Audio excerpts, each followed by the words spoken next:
I'll move to the adjournment debate, and I'll give a few moments for members to quietly leave the chamber and take their places. The question is that this House do now adjourn. I beg to move that this House do now adjourn. The question is that this House do now adjourn. Wera, Hobhouse. Thank you, Madam Deputy Speaker. Our waterways in Bath are the envy of the country. Across England and Wales, more than 30,000 boats are licensed to navigate our canals and rivers, and Bath stands out as a particular hotspot. Many boaters choose to make Bath their home, whether moored permanently or passing through as part of a longer journey.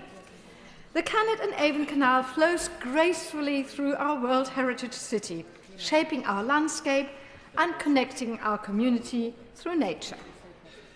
We value every one of our boaters in Bath, especially our live-aboard boating communities, many of whom work locally, raise families, and care deeply about the waterways. Our riverside businesses contribute so much to our local economy, and they create welcoming spaces enjoyed by people across the city. We have a shared responsibility to keep these places safe, clean, and accessible to everyone. Rising rents, a lack of social housing, and an increased cost of living mean living on the water is a more affordable option for many. There are more boats on our canals than during the peak of the Industrial Revolution, with a quarter of these estimated to be live-aboard residential vessels. A study from ProMarine Finance found that 3/4 of live-aboard owners have never owned a home, with 90% of them citing cost of living as a factor. In Bath, boaters and residents of houses along our waterways have coexisted peacefully for decades, as neighbours and friends.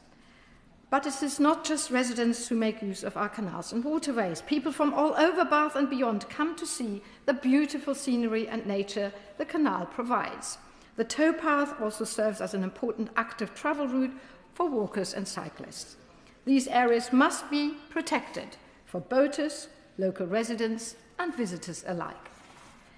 That brings me to the purpose of this debate, Madam Deputy Speaker. In recent years, residents along the Cannet and Avon Canal have experienced persistent and at times dangerous antisocial behaviour by a small minority of individuals. Our canals are residential areas, yet all too often families and individuals have been subjected to loud music late into the night, bonfires and acts of vandalism that make it impossible to enjoy their homes in peace. Of course I will. The honourable member for giving way. And in terms of vandalism in particular, I have a private member's bill on water safety. And of course, it covers a whole array of things in memory of a young lad who lives in Yorkshire who passed away actually from drowning in a reservoir. Now, that water bill, I promised in the name of Sam that I would do something around vandalism. And what that particular thing is that we would want to make it a named criminal offence for anybody to vandalise water safety equipment, so that should anybody do it, the risk in terms of the penalty is a lot higher and it prevents that from happening. Would she agree with me that in the honour of Sam and for his dad, Simon Laycock, that is something that we should fight to do? First of all, let me express my condolences to the family of your constituents who drowned so tragically. And those tragedies only show that antisocial behaviour is often some thoughtless vandalism. People don't understand what they're doing. And yes, absolutely, if we can make sure that we make people think of what they actually do, and if we need legislation to enforce that, I think he's absolutely right to raise that as a particular concern. And I would, of course, be very much welcoming and supporting his bill, and good luck to it. My constituents have written to me with deeply concerning accounts of drug and alcohol misuse, public urination, and towpath obstructed by furniture and dumped rubbish. That can also be a massive hazard. You know, people often don't think when they do these things. So, unfortunately, we sometimes have to bring the law behind in order to encourage right behaviour. No resident or visitor to Bath should ever feel unsafe on our canals, and this behaviour is completely unacceptable. Even more troubling are reports of human waste being emptied directly into the canal, black bags of excrement left beside towpath, and diesel and oil spills polluting the water. There are also serious concerns about boats remaining in short-term mooring zones for months, sometimes over a year, alongside abandoned vessels blocking locks and essential services and preventing hire boats from being navigated safely. All of those are issues where people are thoughtless, and therefore it is important that we have the right measures in place to keep people safe. My constituents, and I am sure many others across the country, are rightly frustrated at the ongoing failure to enforce rules governing our canals. These problems are well known, yet no one seems to be able to fix them. A key reason for this is a fragmented enforcement landscape. The Canal and River Trust is responsible for managing the majority of canals in England and Wales.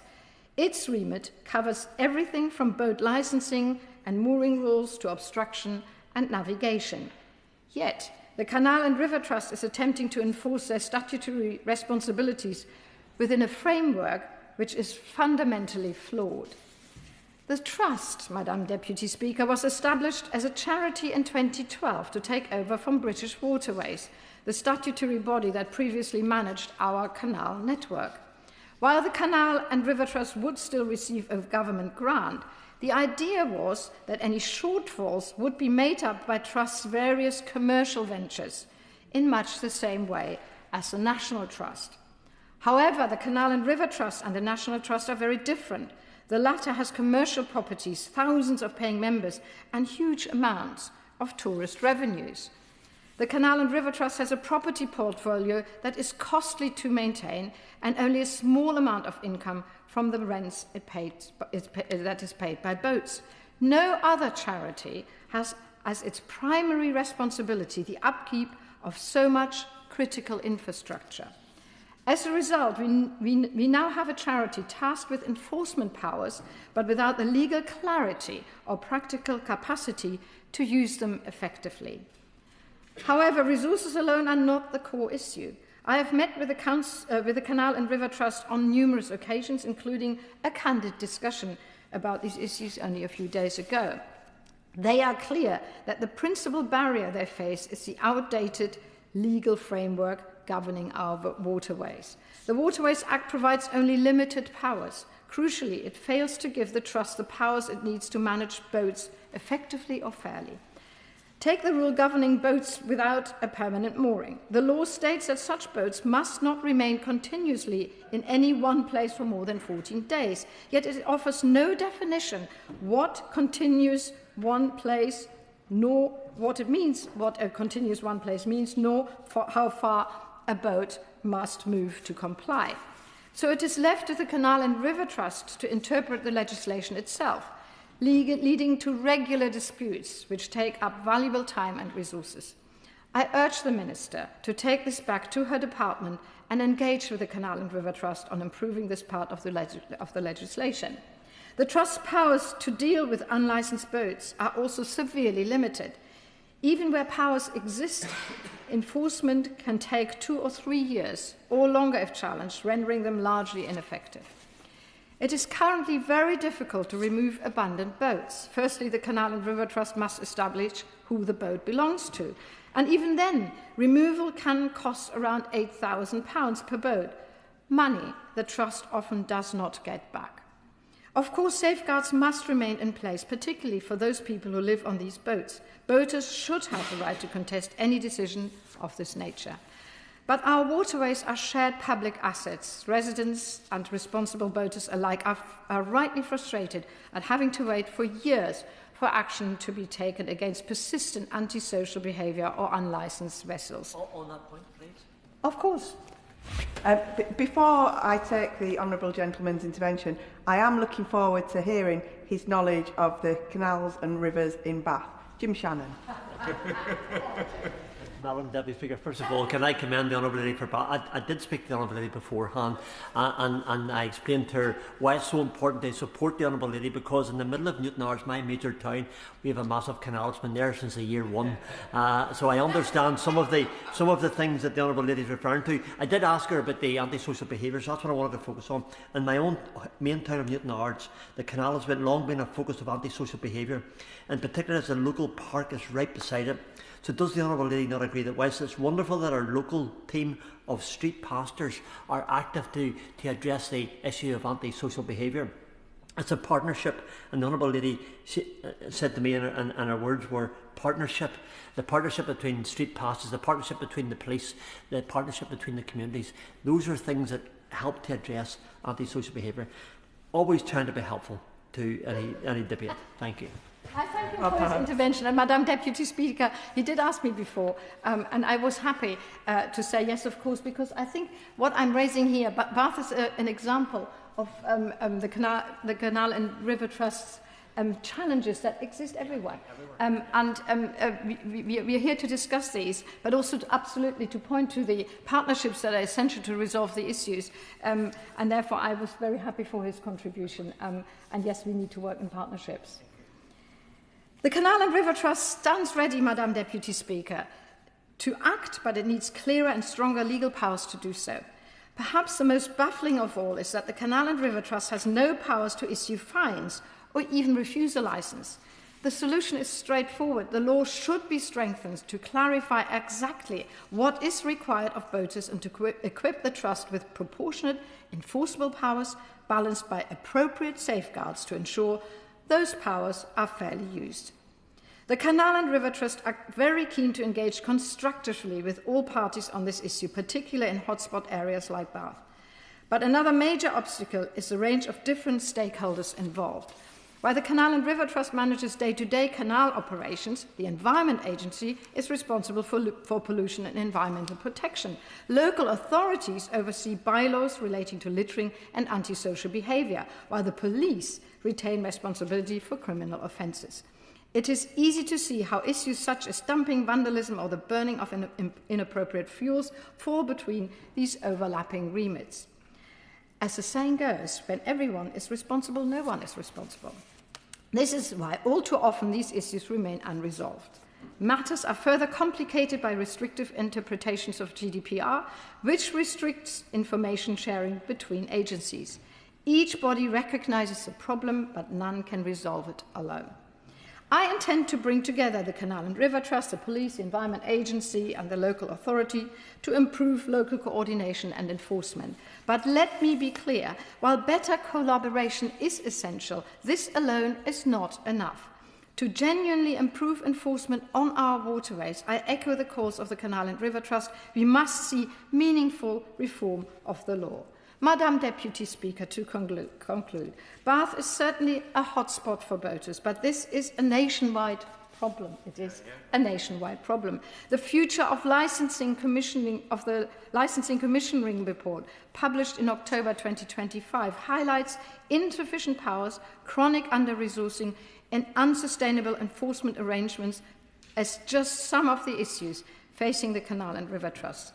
My constituents in Bath are tired of waiting for action. They want clear accountability for antisocial behaviour on our waterways, proper funding for enforcement services, faster proportionate powers where behaviour is dangerous or polluting, and better multi-agency coordination between the Canal and River Trust, Council, Police and the Environment Agency.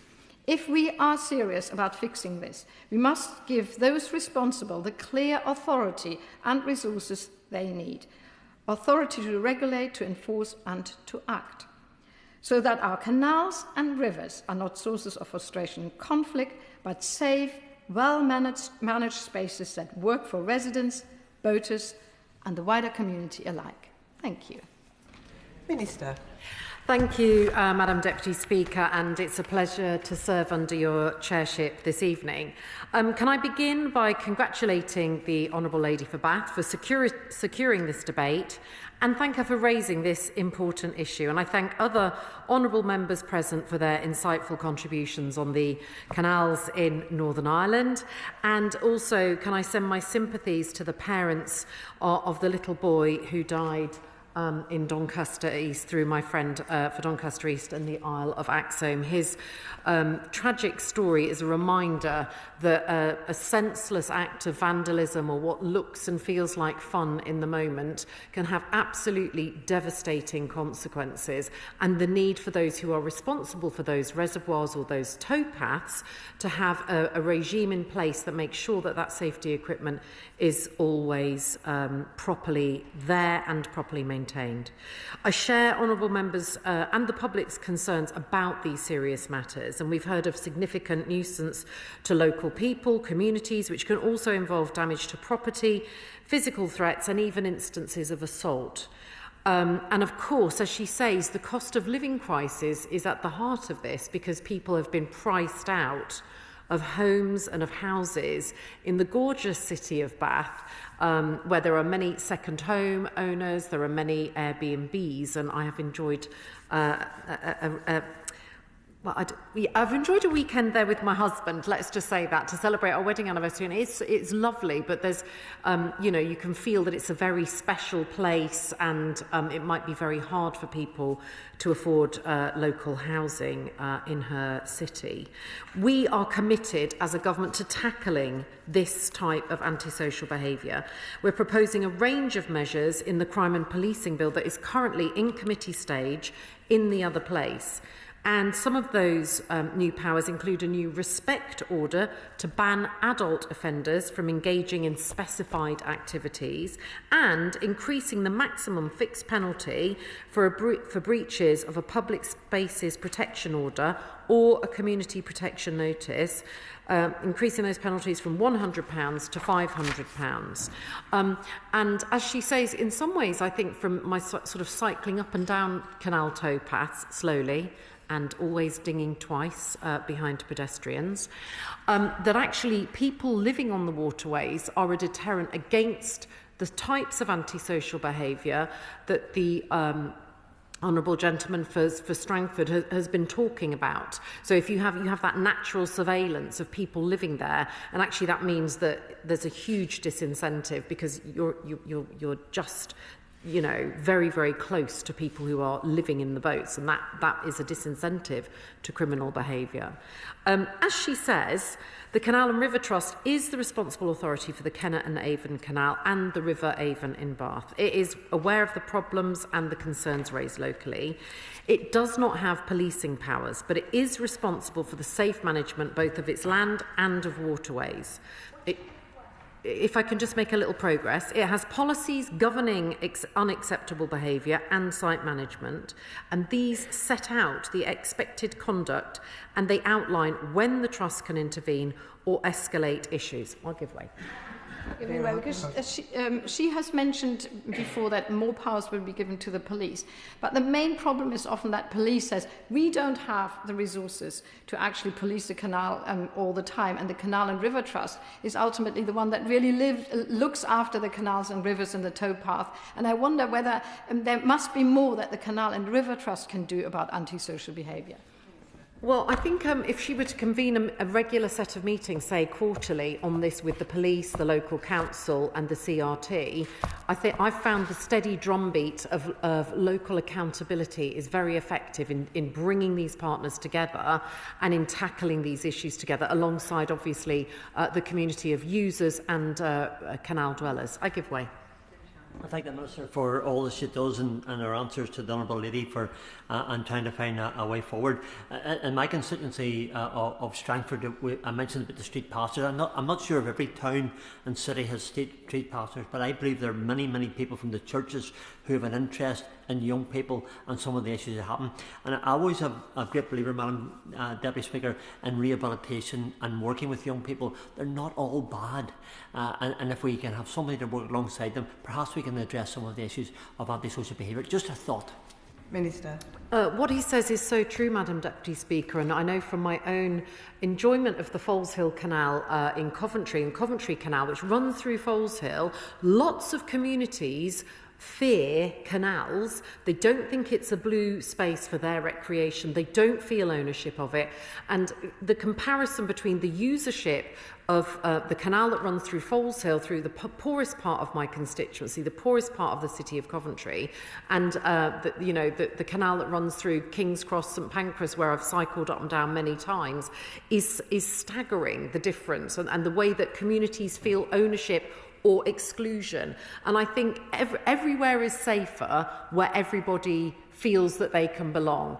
And unpicking some of those barriers and working with communities that may be typecast in certain areas, such as young people, is a very positive solution to making sure that people feel that they don't want to litter, they don't want to leave their beer bottles, they don't want to do antisocial behaviour. But from reading about this beforehand, it seems to me that there's an issue with stag parties on boats as well. There certainly has been in the past, and that all sounded quite tricky. So there is also a thing about people having the competencies, so that if they're hiring a boat, it's supposed to only go 3 or 4 miles an hour, that they actually know what they're doing, because they're quite difficult to steer, and you don't want to go too fast, as I discovered when I had to have the tiller taken off me at a certain moment when we were going through a very narrow bridge.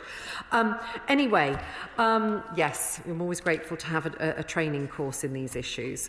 So let's get back to canals and towpaths and riverbanks. They are shared spaces, freely accessible to anyone, and that is absolutely right.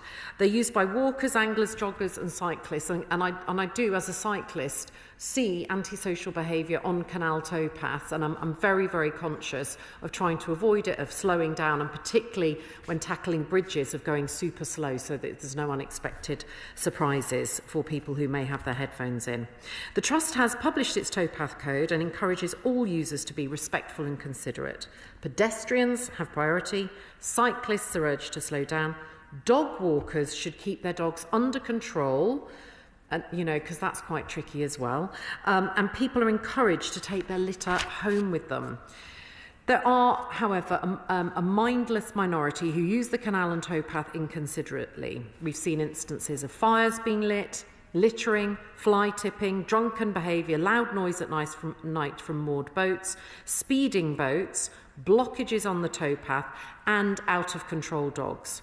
The Trust works closely with Avon and Somerset Police and Bath and North East Somerset Council to address safety and community concerns. And it's engaging to develop this antisocial behaviour action plan that manages the competing demands of waterway users and local residents fairly.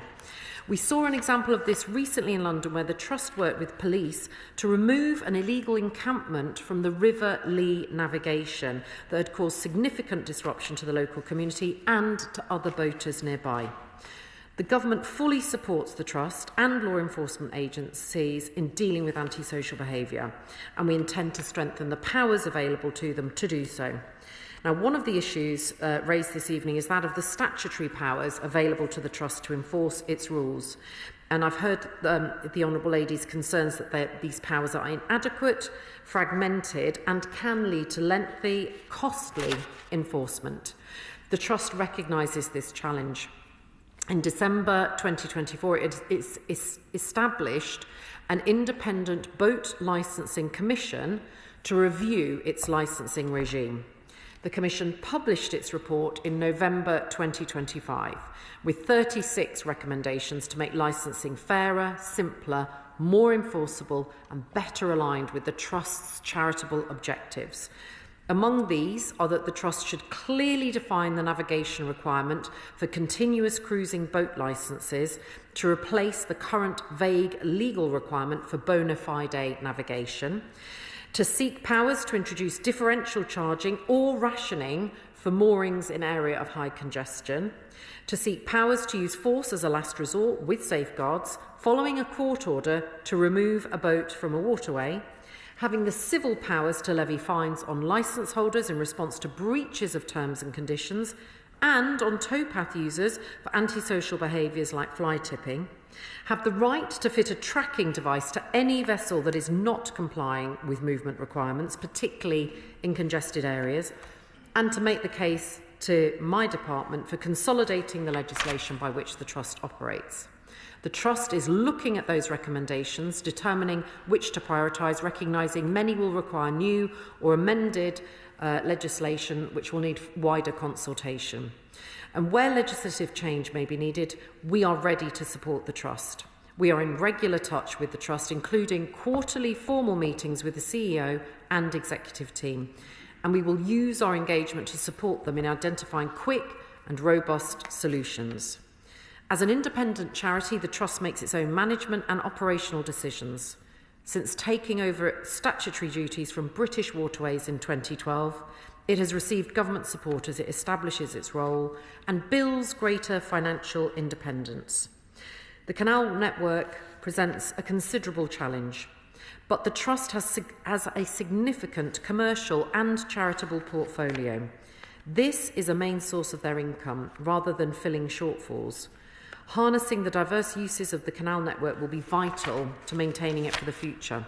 And it has proved to be commercially dynamic. The Trust has doubled the value of its property endowment from government from around £500 million in 2012 to £1 billion today. Last year, this endowment provided around £50 million of revenue a year, while both boat licences provided around £55 million. The government currently provides the Trust with an annual grant of £52.6 million. This amount represented 22% of the Trust's total income in the last financial year. It primarily contributes to the Trust's waterway infrastructure maintenance cost, which, as she says, are considerable and which keep certain heritage skills alive as well. I remember Stanley Lock, Stanley Ferry up near Wakefield was the site of the last lock gate makers in the country, and seeing that incredible craft work on locks around the country. So do look out for their badge when you're next at a canal lock. The government has agreed to provide the Trust with a further 10-year grant from April 2027 of £401 million. This will continue to support the Trust's canal infrastructure maintenance, helping to keep waterways safe and navigable. In closing, I thank all honourable members present, and I agree that we must take action to tackle antisocial behaviour on the canals and towpaths in all its forms.